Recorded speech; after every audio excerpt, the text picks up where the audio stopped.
Hello, everybody. We have a very special guest with us today. This is Vani Murthy, ma'am, or popularly known as the Wormrani. She's an eco enthusiast, expert in vermicomposting, and spreads awareness about vermicomposting and its effects in the nature. So, today we are here to talk about the simple, sustainable practice of vermicomposting and its benefits in the environment to help soil improvement. Hi, ma'am. How are you doing? Good, good. How are you? Thank you I'm great, for ma'am. having me here. Thank you so much for coming. So let's dive into this. So, ma'am, my first question to you is, so can you explain what exactly vermicomposting is and how it helps our environment? Worms are like always said, they are the friends of farmers. So, in natural farming methods, where they use all kinds of natural methods, if you dig up any farm, you will find worms right away. So, they are the digesters of the earth. All the organic matter that falls on the soil, they do a great job converting it into nutrients so that the plants can absorb those nutrients. So, worm in the farm indicates the health of the soil.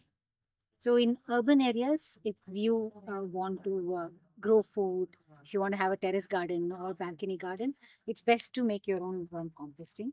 So, the worms that we use for composting as vermicomposting is a different kind of earthworms.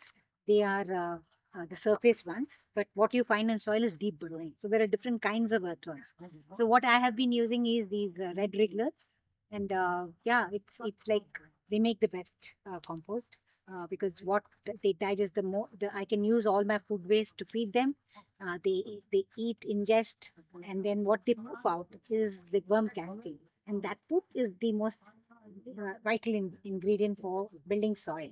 So it's extremely good for the environment because it keeps the cycle in place, and uh, soil is the most important thing for us because we grow food in it.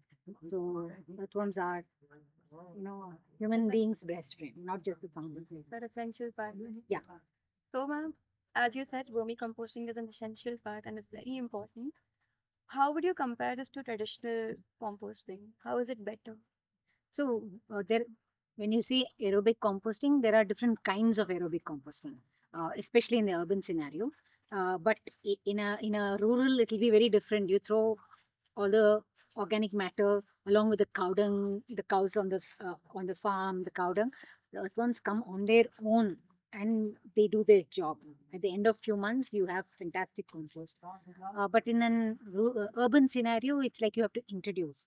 So you have regular composting where you're using all your kitchen waste, organic waste, peels, which is 60% of your waste, and you compost it aerobically or anaerobically, like the Kashi method. And there are simple ways to compost in urban areas. So that's just the regular compost. It's also nutrient dense, but if you really are growing food, if you're interested in growing food, nothing like having vermicompost because they are highest in the nutrient content. So if you have a terrace garden and you're having all kinds of greens that you're growing, in a sense, what edible greens, your cauliflower and whatever seasonal vermicomposting will always be great for you. So you do your own vermicompost so that you have your earthworms. Can we And say it's faster than the normal composting? I wouldn't say it's faster. It all depends. See, you can harvest the compost once you get to a certain level. It's not like today I put food for the worms and tomorrow I pick all their food. You have to wait for them to build. There are microorganisms. It's not just the worms eat up the food. The microorganisms will break down the food and then the vermicompost creates that amazing. So there is an ecosystem that there is a lot of science. So if you ask me, I'll say it's the art of composting. So whether you're doing regular composting or vermicomposting, you are holding back resources to convert it into something that is nutritious for growing food. So I'm just trying to close that cycle. Ma'am, so what exactly inspired you to start this journey? Was there a specific event or an individual that inspired you that, oh, I need to start doing this, I need to start doing something for the environment? Yeah, I've been a homemaker all my life and never did anything outside home. So the thing is, when I got an opportunity to start looking at what I can contribute to the society, I got introduced to waste management and how important it is for us to manage our waste, reduce the waste. So we visited the landfill way back in 2009, and that was an eye opener because we see the amount of pollution that we create, being urbanites, the kind of garbage that we generate. So the best was to reduce it or manage it. If we can't manage it, then we better not generate it. Kind of that kind of attitude. And there was no turning back. That landfill gave me a complete understanding of the impact of how we manage our waste. I think that's the turning point for me, and the amazing team that got created. I think universe plays a great role in putting people together. So I was very lucky that I got that kind of space where I could express fully my passion towards getting people to be sensitive about waste, sharing my practices. And social media has been an amazing platform. I think a fantastic tool to spread the word. Yeah. So, ma'am, as we all know, your journey sorry. So, ma'am, as we know, your journey began after you visiting the landfill. So, do you think vermicomposting and recycling can help the reducing environmental issues like waste management and landfills and soil degradation? Absolutely, absolutely. If it has to come as a kind of law where you're not wasting resources, and everything is either recycled or converted into compost, so that we reduce the amount of uh, garbage that ends up in these land dumps. They're not even landfills, because land dumps are mountains of garbage. They keep compacting it to make space for more. So as you compact all the organic matter, like my kitchen waste, garden waste, all that ends up in a compacted form where it becomes anaerobic. And that anaerobic digestion of organic waste creates methane. And methane is one of the deadly greenhouse gases. So we can see there's a direct impact on saying my waste is my responsibility. I generate enough so I can manage. 60% I will compost. Either I do, if I'm growing food, I'll do vermicompost. Otherwise, everyday food I can dump. I can't dump everyday food in the worm bin. So I have a separate regular composting. And I also, because I'm sensitized to the impact, I reduce generating too much of waste and take full responsibility of how to divert it away from the landfill, so that I can send for recycling clean waste, so that that sector of people who live the livelihood depends on waste. A lot of people depend on waste for their livelihood. They get clean and waste that they can send it for recycling, aggregate and send it for recycling. So it's been, I think, the most rewarding part of my life, because I evolved to be a better person and learned a lot, learned to interact with people, talk to people, and share my practices. So basically, I have I've had the best of times. I don't think I've ever felt so good about being a part of this movement. So, ma'am, as you talked about that it should be a law, what law or rule would you have installed so that this can be reduced? Well, there are a lot when it comes to policy. I think there are a lot of things that we can bring in, but the thing is, even if the law comes, enforcement is the biggest problem. Yeah. So we can have all the laws we want, but if it is not properly enforced and every citizen he knows there's a consequence for not abiding by the law, only then it's feasible. Otherwise, it is all the citizens who are sensitive about this, people who think it's my duty and I think it is bound by our constitution that we need to protect our environment. It's the, what do you call, the constitutional obligation for us. And we to protect environment is not like people, if you use tissue papers, you are destroying environment, because you have to cut down trees to make paper, to make tissues, and you keep using up resources of the what the earth has. We're having a depleted planet, and what are we leaving behind? So sensitization is extremely important. So people who have been practitioners like me, I don't have a degree on in agriculture or in waste management. I'm not an expert, but the fun that I have having these practices as a part, wear it on my sleeve.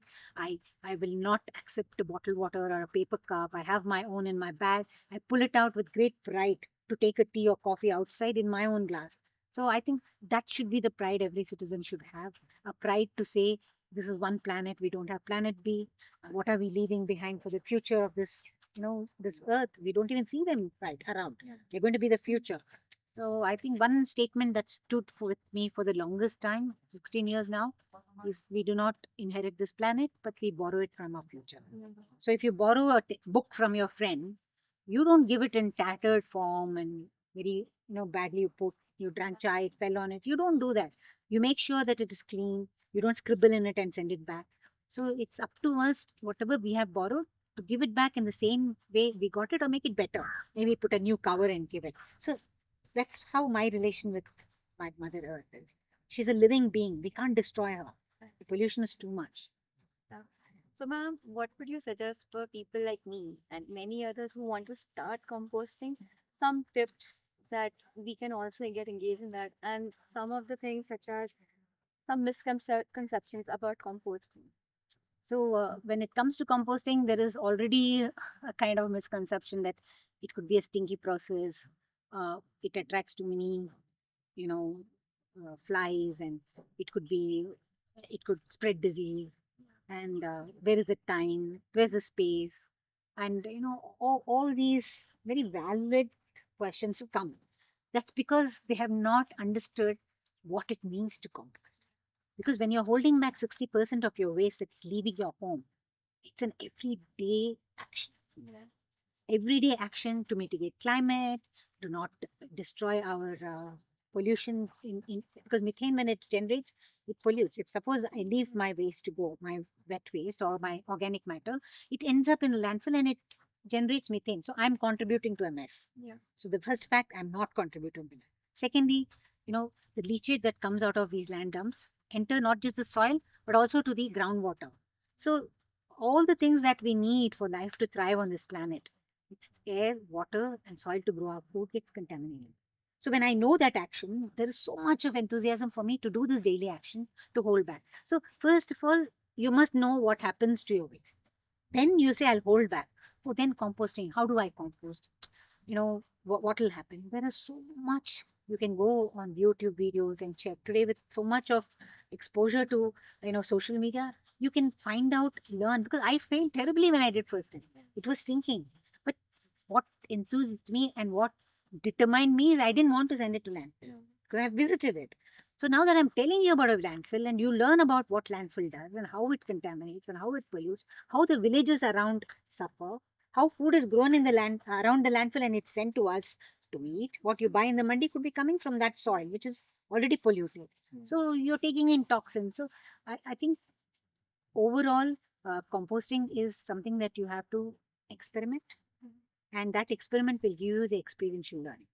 So it is like any other thing in life, unless you dive into it, believe that this is something that I have to do, and it's okay to fail. I will learn. I will learn. I'll find out. I'll take somebody's help. I'll see what went wrong. Did I put less of browns? So it is all about the joy of wanting to learn a practice, which makes you feel so good about not contributing to a mess. That's all it is. So every household can on this planet can compost.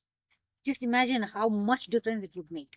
So if one set of us, like we are part of a movement, I must say, all of us compost, and it can easily multiply when you know that it is a fun activity.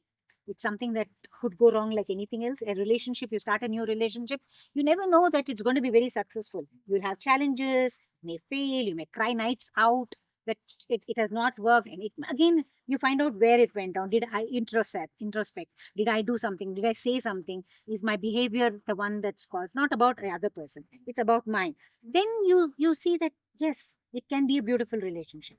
So it's like anything else in the life. You have to fall to learn. You learn to get up, and you fail in composting. Get up. You move, and then learn how to do it. So composting is not rocket science. It's a very simple what happens in nature all the time. It's about soil fertility. It's about what belongs to the soil that is being sent away to a landfill to pollute. So it's a double whammy. What is going out of your home is polluting. When you hold it back and put it in soil, it's not polluting, right? Both ways it is important because land becomes desertification when you don't have organic matter. There's life under soil, but if you don't have organic matter, there is no activity. So you're killing life in soil. So all the agriculture that uses only pesticides and fertilizers, chemical fertilizers, are full of organic matter. So there's no life in soil. So slowly it will become desertification. So your food, you have to change the way you look at food. what kind of food is grown the way that good for me, for my health, and for the soil. So a farmer who does not contaminate his soil, who does not put chemicals in his soil, that's the food the soil needs, the organisms under the soil needs, and I need to use. So how you connect to good food grown, you learn how to grow your food. Maybe if you have a balcony, compost, grow some spinach, some methi and coriander, or maybe brinjal. You'll feel so good. Then you'll start making choices about the food itself. So when you make choices about the food that you eat, where does my food come from? If I go to the supermarket, they look very beautiful, but how is it grown? So we start questioning ourselves and make choices. I spend on so many things. Why not buy clean food? Which is, so where do I source? Your journey starts with exploration, experiments. So it's I think it's the most amazing journey that I have been. Ma'am, I do it for my ma'am, you talked about mistakes. So, what might be one of the very common mistakes people start? Yeah, because they'll have too much of wet waste. Like your peels from your kitchen are considered as the green waste because they are high in moisture. So if you don't have enough, so composting is about the balance between the wet and the dry. So if you don't have enough brown material, which is dry, which absorbs the excess moisture, then it can go completely wrong because it will become so moist, wet. Moist is good, but if it gets wet, it will start leaking. It compacts, air won't go, it starts to smell. And it'll also invite UP crawlies. So you'll have maggots there. Maggots are good. For me, maggots are great in my farm because they do a great job in converting my waste very quickly than the microorganisms. So it's like first mistake or first challenge that you could get is that you have put too much of fresh greens, moist greens, and less of browns. So you know how to balance, then you put double the quantity of browns. So it's that's what I said. It's an experiment. Then if it smell comes, first indication is you have put more of your wet. It's gone too wet or it's compacted inside, so it's become anaerobic. It's an aerobic process there. So you fluff it up, put some browns. You can use cocoa peat, dry leaves, crushed dry leaves, and then you fluff it up. You're introducing oxygen. When oxygen comes in, it becomes aerobic. So then it sets itself right. So it's all about hands-on learning. So there is a science behind composting, but it's the art of composting that's important.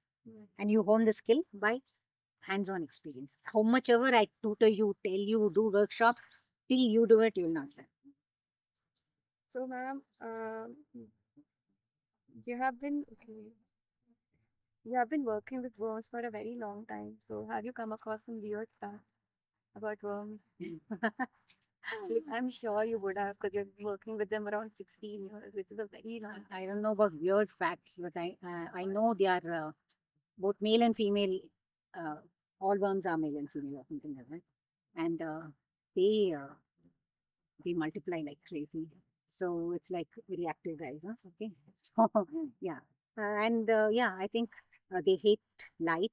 So whenever I do workshops, I take them, and they don't like light, so they will try to burrow. And if you keep them out for too long, they need moisture to breathe because they breathe through their skin. So they start to shrivel. So I will always tell people, it's getting stressed, put it back.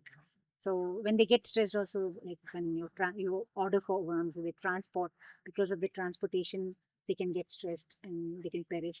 And if the your content is too much of nitrogen matter, it's too hot, so they'll try to come out because they can't take less moisture or no moisture, too much of acidic food, and too much of light. So they are they're in the dark space, burrowed deep in soil. So yeah, it's a dark world that you explore when you work with worms. And what an amazing job they do. What an amazing job. So yeah, Exactly. So, ma'am, what are your thoughts about the current breakthrough about bacteria that can digest plastic? I have no clue. So I would rather not generate, plastic than have something to digest my. I don't know. They may become very scary creatures. They may start digesting you. So I don't know. We don't want that. I don't want that. So next they'll say, oh, it can digest a human being. So, we have enough and more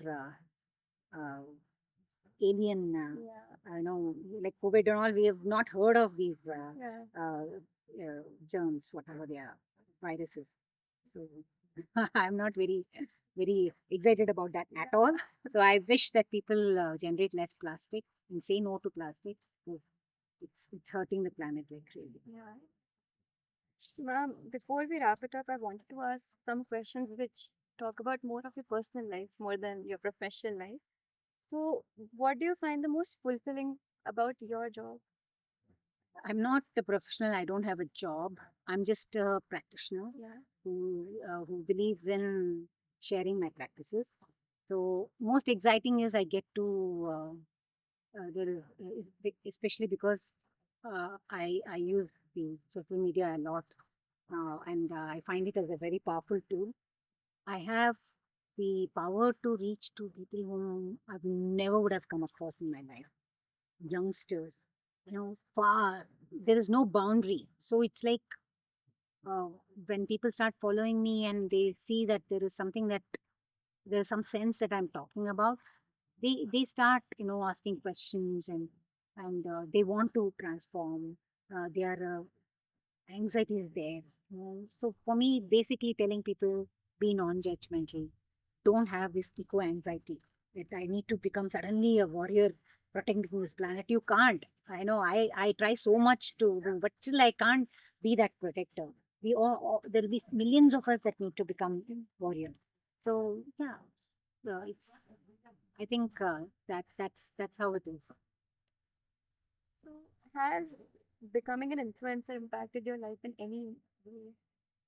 Yeah, I have remained the whom I am, but the thing is, being an influencer, I think it gives you that extra, uh, you know, motivation because you get a good feedback Yeah. saying that there are things that have happened in their lives. People call themselves Ekalavya. I haven't met you. You haven't taught me anything, but I've learned. Yeah.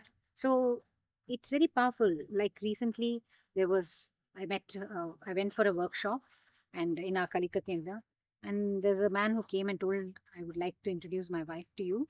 She was under a lot of depression. She was going through a lot of anxiety.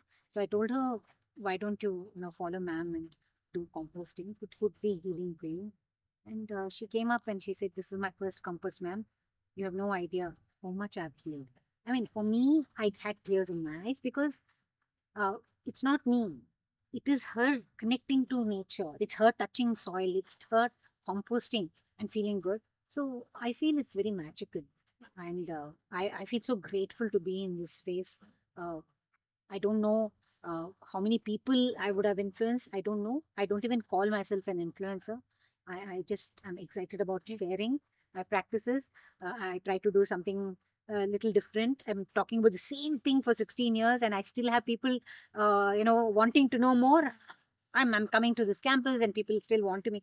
So I think my life feels very, So, ma'am, how has engaging your followers shaped your personality? Like you just talked about how meeting that one person really made you teary eyed. yeah. So, has there been any more such incidents where you, Yeah, it's like they become a little bit uh, I mean, overwhelmed when they meet me, and I have to, calm them down and say, "Hey, I'm just a normal mortal." So yeah, it's fun because at 63, I'm experiencing something kind of exciting because it's nice to meet youngsters. It's nice to meet people who have shown it's not me. It's about the work that I'm doing that has given me whatever whatever you call it, fame or followership and all that. So I really never wanted like so many followers I should get, or this is my target. It's never been that.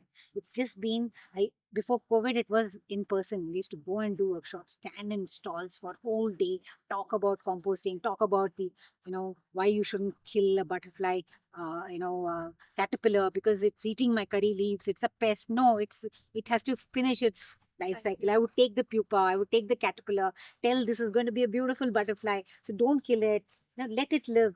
So we have to live and let live. So when you're growing food, if monkeys come and eat, don't you feel bad? I said, no, I can buy in the market, but monkeys, they're eating organic food I'm growing. It's okay. So you start looking at, uh, the overall, you stop becoming selfish. It's not me, always mine. It's about the other creatures around you. So the birds find so comfortable, having a nest in my garden. It's a nice space for them. It's a safe space. So this time I opened the door and the tailor bird, she was hopping around. I knew there is a nest. Went and saw two eggs. And after 2 days, 3 days later, I saw that there were chicks. And it was so beautiful to feel, so gratifying that they find it as a. And then I marvel at how she has built the nest, how she stitched the two leaves together, how she's made sure that the leaves are turning in the stem side where the babies will look through, she can get in.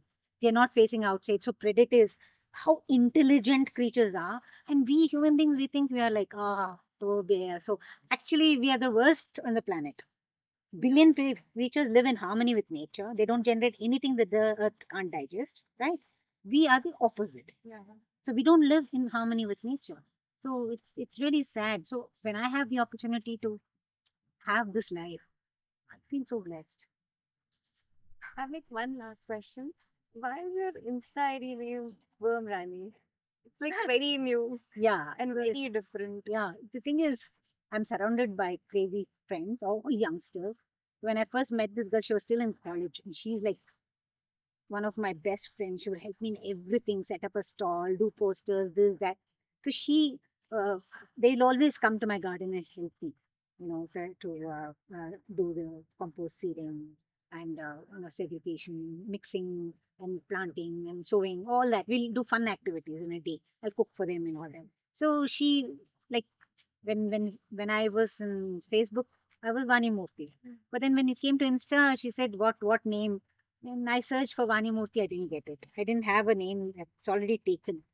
Then I searched, then I said, okay, what shall we keep? She said, no, boring.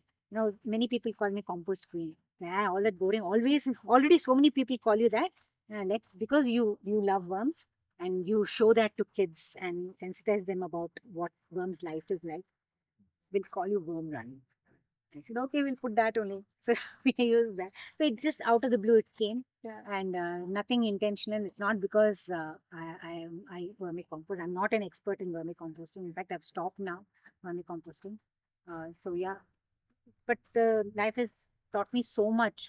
What choices I make about food I eat, and talk to groups of people, be comfortable in who I am. Thank you so much, ma'am, for Thanks. coming here. It was a pleasure having you. Thank you so much. We genuinely learned a lot through the workshop and the discussion right now. I hope to come very soon next time. Thank you. It was a great pleasure having you here. Thank you so much. Thank you so much. Thank you.